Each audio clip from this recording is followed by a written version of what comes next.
শ্যামলীর মোড়টাকেও আটকিয়েছিলাম, সেই এত বড় রাস্তা বন্ধ হয়ে যাওয়ার পরেও আমরা কোনো সাড়া পাইনি। যে কথা বলবে আমাদের সামনে এসে কথা বলবে। এই যোদ্ধাদের নিয়ে আমরা এখন আমাদের রাষ্ট্রের প্রধান ডক্টর ইউনূস স্যারের বাসভবনের অভিমুখে যাব।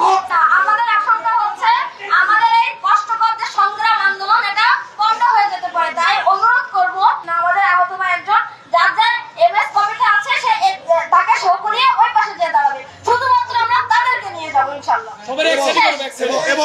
এবং আরেকটা কথা বলি, এখানে আরেকটা কথা বলি ভাই, এমআইএস নিচ্ছি, অনেকে আমি চিনি, অনেকে আরেকজনের চিনি, কিন্তু এমআইএস যখন দেবো তখন আমাদের একটা ভিডিও থাকবে, ছোট একটা ভিডিও থাকবে যে আমার এই ভাইটার এমআইএস এর সময় আমরা ভিডিও করেছিলাম।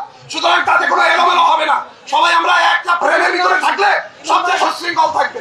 এমআইএস এর জন্য কেউ প্রিন্ট করার জন্য যাওয়ার দরকার নাই, যদি ফোনেও থাকে তাইলেও হবে, কারণ প্রিন্ট করতে গেলে আমাদের বিচ্ছিন্নতা সবাই বিচ্ছিন্ন হয়ে যাবে, যেটা কিনা আমাদের জন্য অনেক সময় সাপেক্ষ ব্যাপার। আরেকটা বিষয় বলে রাখি, প্রতিনিধি নিয়ে অনেক কথা হয়েছে, কিন্তু এখন আর প্রতিনিধি না, সবাই প্রতিনিধি। যে কথা বলবে আমাদের সামনে এসে কথা বলবে, আমাদের সামনে তারা গেজেট আকারে আমাদের সামনে আজকের মধ্যে প্রকাশ করবে। আপনারা দেখেছেন আমরা কালকে এই চক্ষু বিজ্ঞান নিটোরে যারা এবং আশেপাশে যে আমার আহত যোদ্ধা ভাইরা তাদেরকে নিয়ে আমরা এখানে প্রথম অবস্থান করছিলাম, সেখান থেকে আমরা রাস্তায়ও গিয়েছি, রাস্তা বন্ধ করেছি। কালকে দেখেছেন সেই বিভিন্ন অনাকাঙ্ক্ষিত ঘটনা ঘটেছে, সারা রাত রাস্তায় ছিলাম।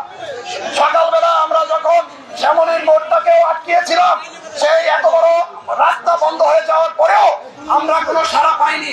সুতরাং আমরা বারবার রাস্তায় যাব না, আমরা এখন যাদের সরকার তরফ থেকে এমআইএস হয়েছে, যারা আমরা প্রকৃত যোদ্ধা, এই যোদ্ধাদের নিয়ে আমরা এখন আমাদের রাষ্ট্রের প্রধান ডক্টর ইউনূস স্যারের বাসভবনের অভিমুখে যাব। আপনারা সুশৃঙ্খল ভাবে থাকবেন এবং আপনাদের হয়ে আপনারা সবাই কথা বলবেন।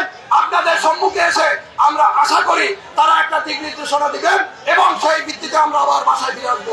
দর্শক, গতকাল থেকে জুলাই গণ অভ্যুত্থানে আহতদের যে সড়ক অবরোধ কর্মসূচি ছিল গতকাল রাত 11টা থেকে মধ্যরাত পর্যন্ত, এবং আজ সকাল 11টা থেকে বিকেল 5:30 পর্যন্ত তাদের যে অবরোধ কর্মসূচি ছিল সেই অবরোধ কর্মসূচি তারা এখন স্থগিত করে। তারা এখন আহতরা যারা সরকারিভাবে নিবন্ধিত সেই আহতরা কিন্তু তাদের সেই নিবন্ধনের কাগজ নিয়ে তারা কিন্তু প্রধান উপদেষ্টার বাসভবন যমুনা অভিমুখে রওনা হবে।